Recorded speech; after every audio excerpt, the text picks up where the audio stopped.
যারা দেখবেন পরবর্তীতে আমার ভিডিওটি তাদেরকে সবাইকে জানা ফুলের শুভেচ্ছা শীতের আগমনে উপলক্ষে আজকের এই দিনে বাংলাদেশ তোমায় মনে পড়ে।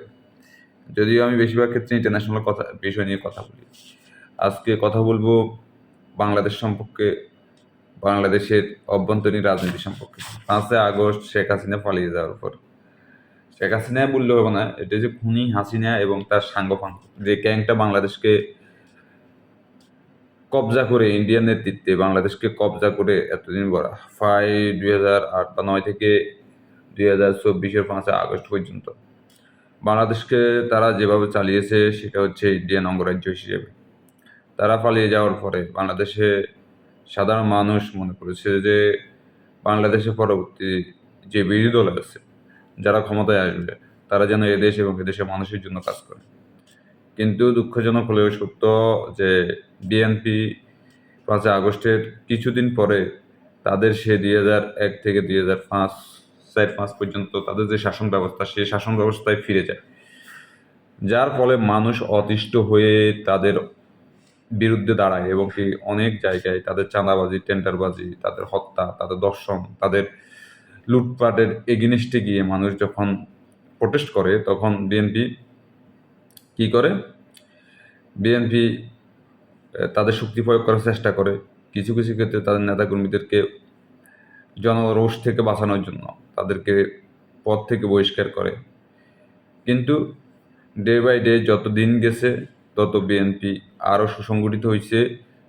কোন দিক থেকে সুসংগঠিত হয়েছে? তারা কিন্তু দেশকে গড়ার ক্ষেত্রে সুসংগঠিত হয় না, তারা সুসংগঠিত হয়েছে দেশের মানুষের কাছ থেকে কীভাবে চাঁদা নিবে, কীভাবে ব্যবসা বাণিজ্য নিয়ন্ত্রণ করবে, কীভাবে সরকার মানে ইউনূস সরকার যে ক্ষমতায় আসছে ওনাকে বিপদে ফেলে নির্বাচন নির্বাচন স্লোগান তুলছে। ওই সময় তুলেছে, এখনও তুলছে, তবে এখন একটু কম। ওই সময়টায় তাদের এই স্লোগানের মূল উদ্দেশ্যই ছিল যে বাংলাদেশ যে সরকার আছে, এই সরকার বেশি দিন এক্সিস্ট করলে তাদের ক্ষমতা হয়তো বা খর্ব হবে বা তারা ক্ষমতায় যেতে পারবে না। তারা ওই দৃষ্টিকোণ থেকে মূলত হচ্ছে নির্বাচন নির্বাচন স্লোগান তুলছে। পরবর্তীতে বিএনপির এগেনিস্টে ছিল জামাত বা এনসিপি বা গণ অধিকার পরিষদ বা গণতন্ত্র মঞ্চ নামে যেসব ছোটখাটো রাজনৈতিক দল ছিল ওরা। তবে বিএনপি সবচেয়ে বড় প্রতিপক্ষ হয়ে দাঁড়ায় জামাত। যেহেতু জামাত সুসংগঠিত একটা দল, তারা চাঁদাবাজি, তারা দুর্নীতি কিংবা তারা নারী কেলেঙ্কারি বা বিএনপি যেগুলো করে এগুলো করে না, বা তারা একটা আদর্শ লালন করে, সেই আদর্শ অনুযায়ী তারা চলার চেষ্টা করে। তো সেক্ষেত্রে তারা বিএনপির থেকে অনেক অনেক এগিয়ে যায়, যার ফলশ্রুতিতে বিএনপি যখন দেখলো যে তার নেতাকর্মীদেরকে নিয়ন্ত্রণ করা সম্ভব হচ্ছে না, তখন তাদের কিছু নেতাকর্মীকে তারা জনরোষে পড়ে তারা কি করে? তাদেরকে পদ থেকে বা তাদের দল থেকে বহিষ্কার করে। কিন্তু আমরা এখন দেখতেছি তারা তাদের রাজনৈতিক প্রভাব খাটানোর ক্ষেত্রে যাদেরকে বহিষ্কার করেছে, যেহেতু তারা বহিষ্কার করা নেতারা ওই অঞ্চলে, ওই এলাকায়, ওই মহল্লার সবচেয়ে কুখ্যাত, সবচেয়ে দুর্ধর্ষ, যেহেতু পেশিশক্তির নির্বাচন বিএনপি দাঁড় করাতে চেষ্টা করে, যেহেতু আগেও যেভাবে নির্বাচন হয়ে আসছে বাংলাদেশে, সেই নির্বাচন এখন তারা করতে চাচ্ছে সেভাবে। তো সেক্ষেত্রে এদেরকে তাদের প্রয়োজন এবং এদেরকে তারা দলে ঢুকানোর চেষ্টা করছে বিভিন্নভাবে। পদবঞ্চিতদেরকে তারা বোঝানোর চেষ্টা করছে যে তোমাদেরকে আমরা সাময়িক পদবঞ্চিত করছি, তবে তোমরা যদি দেখো এটা আমরা যখন ক্ষমতা আসবো তোমাদেরকে আমরা আবার দলে নিয়ে আসবো এবং তোমরা দলে কাজ করো। এবং এরই ধারাবাহিকতা তারা তাদের নেতাকর্মীদের মনোবল ফিরিয়ে আনার জন্য কিছু কিছু বহিষ্কৃত নেতাকর্মীকে তারা আবার দলে ফিরিয়ে আনে এবং এটা চলমান। তো তাদের এই রাজনীতি এবং 2001 থেকে 2006 সাল পর্যন্ত যে রাজনীতি ছিল, ওখানে যেভাবে তারা বিশ্ব চ্যাম্পিয়ন হয়েছে দুর্নীতিতে, দেশের মানুষ তাদের অপশাসন থেকে বাঁচার জন্য পরবর্তীতে ইন্ডিয়ান প্রক্সি গ্রুপ, আওয়ামী লীগের ইন্ডিয়া এবং আওয়ামী লীগের পরিকল্পনায় বাংলাদেশের মানুষ তাদেরকেই বেছে নেয়। পরবর্তীতে বাংলাদেশে এর দীর্ঘ 16 বছরের ইতিহাস, এটা সবারই জানা।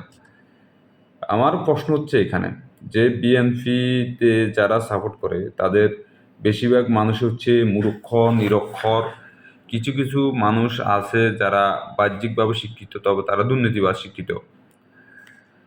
তারা বেশিরভাগ বিদেশে পালিয়ে থাকে, বা দেশে যারা আছে এরা আওয়ামী লীগ আমলে আওয়ামী লীগের সাথে তাল মিলিয়ে চাঁদাবাজি, টেন্ডারবাজি, হত্যা, ধর্ষণ এবং ২ ধরনের ভাগাভাগি করে খেয়েছে। কিন্তু তারা জনসাধারণকে বুঝাইছে যে আমরা এ দেশের জন্য আমরা এই এই আওয়ামী লীগ বিরোধী এবং আমরা বাংলাদেশের মানুষের জন্য, সাধারণ মানুষের জন্য কাজ করব।